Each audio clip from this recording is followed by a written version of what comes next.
Hey Rachel, Kelsey Nixon here in my new home, and today I'm showing you how I unpack and organize my kitchen. Now, trust me, I know what I'm talking about because I have moved 8 times in the past 14 years, which means I have become a pro at moving my kitchen. I'm sure I speak for most of us when I say that the kitchen really is the heart of my home. Hands down, this is the room that I spend more time in than any other. That's why it's usually the last room I pack up and one of the first that I unpack.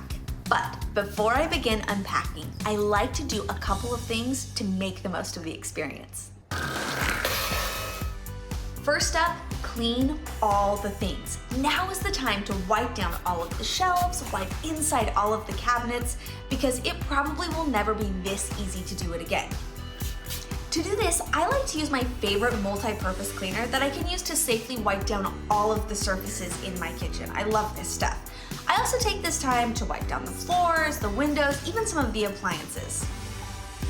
Now, if you just open boxes and stash stuff away, chances are you're going to have to start over from scratch in a few months. And let's be honest, nobody wants to have to organize twice if they don't have to. Think about where everything will go. Grab a pad of sticky notes, walk around the room, and start labeling. For example, right next to my dishwasher here, I'm gonna wanna put the silverware in this drawer so that it's easy to put away. And in this cabinet up here, I'm gonna put cups because that's the thing we use most. Back here, I wanna make this the kid drawer so that my kids can easily get all of their stuff. It's time to adjust the shelves. Think about any tall vases or big jars of cooking oil. Adjust the shelves accordingly, and then put everything away. Here's a really good one. Line the shelves and drawers. Now, a lot of people are split on this, and if I'm being honest, I go back and forth as well. But if you want to do it to either protect your cabinets or to keep things extra clean or prevent them from moving around in there, now's the time to do it before you place anything inside.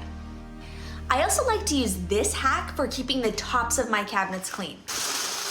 Wax paper. Now, wax paper almost acts like a magnet above your cabinets where all of that dust and grime collects due to lack of ventilation. You really only need to change it once or twice a year, and it's far more time and cost effective than getting up there and cleaning it, that area that no one sees but is almost certainly grimy. Now, I suggest you keep a maybe box. Ideally, you decluttered when you packed up, but just because you move something doesn't mean that it has to have a permanent home in your new kitchen. Bit by bit, over a couple of months or so, you may take everything out and find that you are going to use it. But if you're not going to use it, you can go ahead and just donate this box after a few months, and you have saved yourself the step of decluttering later on.